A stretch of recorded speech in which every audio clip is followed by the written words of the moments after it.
एक बहुत ही भोला भाला सा आलसी लड़का था। वह कोई काम नहीं करना चाहता था, बस खाना खाता, घूमता और सोते रहता था। एक दिन उसे किसी ने बताया कि एक आश्रम है जहाँ पर कुछ नहीं करना पड़ता है और हर दिन 2 समय का खाना और नाश्ता मिलता है, तुम वहाँ जा करके रहो। उस आलसी लड़के ने सोचा कि ये तो बहुत ही बढ़िया है और वह उस आश्रम में जाकर रहने को सोचा। और फिर वह भोला भाला आलसी लड़का अपना सारा सांसारिक जीवन छोड़कर उस आश्रम में जाकर रहने लगा।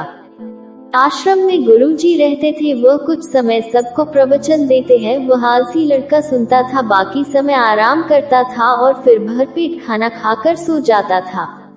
ऐसे ही उस लड़के का दिन गुजरता गया। एक दिन उस आश्रम में कुछ भी नहीं बना। नाश्ते के समय नाश्ता नहीं मिला। उसने सोचा नाश्ता नहीं मिला, भोजन तो मिलेगा। अब भोजन के समय भी उसे भोजन नहीं मिला। लड़का दौड़ करके गुरु जी के पास गया और उसने पूछा कि आज भोजन क्यों नहीं बना। गुरु जी ने कहा कि बेटा, आज एकादशी है और जितने भी आश्रम के सदस्य हैं उनका उपवास है और तुम्हारा भी आज उपवास है, आज भोजन नहीं बनेगा। वो लड़का आलसी था और उसे भूख भी बहुत लगता था। उसने गुरुजी से बोला कि मैं उपवास नहीं रहूंगा, मुझे भूख लगी है, मैं खाना खाऊंगा। गुरुजी ने बोला ठीक है, जाओ भंडारे में से सामान लेकर के आओ और आश्रम में नहीं बाहर ले जा करके बना लो, लेकिन याद रखना भोजन बनाने के बाद सबसे पहला भोग भगवान को लगाना और फिर तुम प्रसाद पाना। वो लड़का बोला ठीक है और फिर अनाज लेकर नदी की ओर पहुंचा। भोजन पकाने लगा, तैयार हुआ। उसके बाद कहने लगा कि भगवान श्री राम आए, पधारिए, भोग लगाइए। अब जब उसे लगा कि भगवान तो आ नहीं रहे हैं तो फिर कहने लगा कि मुझे मालूम है आपको तो अच्छा खाने की आदत है, मैं बना नहीं पाया और मुझे अच्छा भोजन बनाने भी नहीं आता, लेकिन जो भी रूखा सूखा बना है आकर खा लीजिए। भगवान श्री राम उसकी सरलता पर बहुत ही प्रसन्न हुए और उस लड़के को दर्शन दे दिए। उसने देखा कि भगवान श्री राम आए हुए हैं और उनके साथ में माता सीता भी आई हुई है, लेकिन लड़के ने सिर्फ 2 लोगों के लिए ही भोजन बनाया था, एक अपने लिए और दूसरा भगवान के लिए। और अब क्योंकि भगवान के साथ माता सीता भी आई हुई थी तो उसने उस भोजन को माता सीता और भगवान के सामने ग्रहण करने के लिए रख दिया। भगवान श्री राम और माता सीता ने भोजन किया और उसके बाद जब वह जाने लगे तो यह भोला सा आलसी सा लड़का बोला कि प्रभु आप आए, दर्शन दिए, बहुत अच्छा लगा। मुझे खाने को कुछ नहीं मिला, लेकिन कोई बात नहीं, लेकिन आपसे एक विनती है कि अगली बार जब आप आएंगे तो कितने लोग आएंगे ये बता दीजिए, ताकि मैं उतने लोगों के लिए भोजन बनाकर रखा रहूं। भगवान श्री राम मन ही मन मुस्कुराए और फिर अंतर ध्यान हो गए। लड़का आश्रम गया।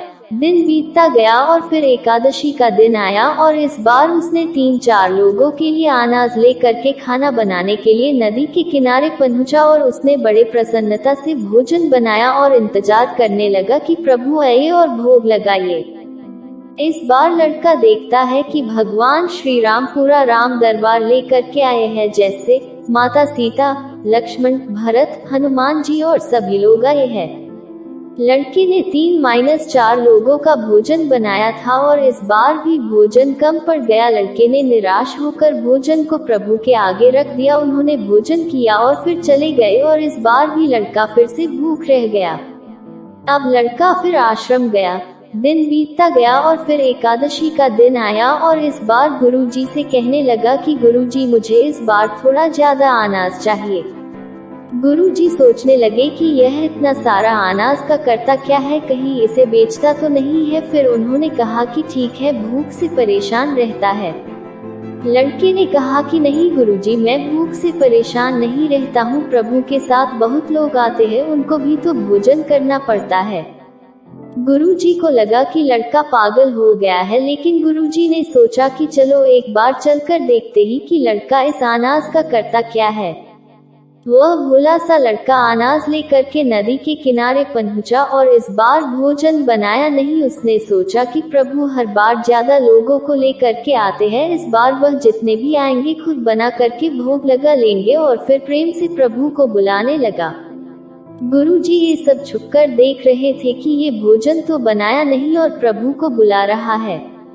लेकिन लड़के ने देखा कि इस बार प्रभु के साथ बहुत से लोग आए हुए हैं, तो उसने प्रभु के सामने हाथ जोड़ करके कहा कि प्रभु माफ करना, आप बहुत सारे लोग आते हो, मुझे संख्या पता नहीं होती है और मेरी हिम्मत भी नहीं होती है कि इतने सारे लोगों के लिए भोजन बनाऊं। आप स्वयं आए, बनाए, खाए और भोग लगाइए। प्रभु मुस्कुराते हैं और अपने साथ आए सभी लोगों के साथ मिलकर के भोजन बनाते हैं। गुरुजी ये सब छुप करके देखते हैं और फिर लड़के के पास आ करके कहते हैं कि तुम ये कर क्या रहे हो। लड़का कहता है कि गुरुजी, आपको दिख नहीं रहा है कि भगवान श्री राम पधार चुके हैं, माँ सीता आई हुई है, हनुमान जी आए हैं और भी सभी लोग आए हुए हैं, भोजन बन रहे हैं। गुरुजी ने बोला कि पागल हो गया है, मुझे तो कोई दिख नहीं रहा है। लड़का गुस्सा हो गया और बोला, प्रभु आप ये क्या कर रहे हो, एक तो मुझे भूखा रखा है और गुरुजी को दर्शन नहीं दे रहे हो, जो मुझे पागल समझ रहे हैं, कृपा करके गुरुजी को दिख जाओ। भगवान बोले, नहीं, मैं इन्हें नहीं देख सकता। लड़का बोला, क्यों नहीं दिख सकते, मेरे गुरुजी तो बहुत महान है, बहुत बड़े ज्ञानी और ज्ञाता है। भगवान बोले, हाँ ज्ञानी और ज्ञाता होंगे, लेकिन तुम्हारी तरह सरल नहीं है।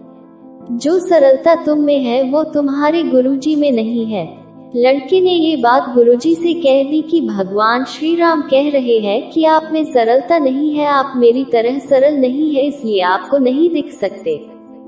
गुरुजी की आंखें नम हो गई और रोने लगे कि और बोले कि बिल्कुल सही कहा, मेरे अंदर तुम्हारे जितना सरलता नहीं है, और फिर माफी मांगने लगे। फिर भगवान ने गुरुजी को भी दर्शन दिए। ये कहानी हमें सिखाती है कि जीवन में सरलता सबसे आवश्यक है। जितने सरल बने रहेंगे उतना जीवन में आगे बढ़ते चले जाएंगे। जब आप सरल होते हैं तो आप खुद भी मुस्कुराते हैं और दूसरों को भी मुस्कुराने की वजह देते हैं।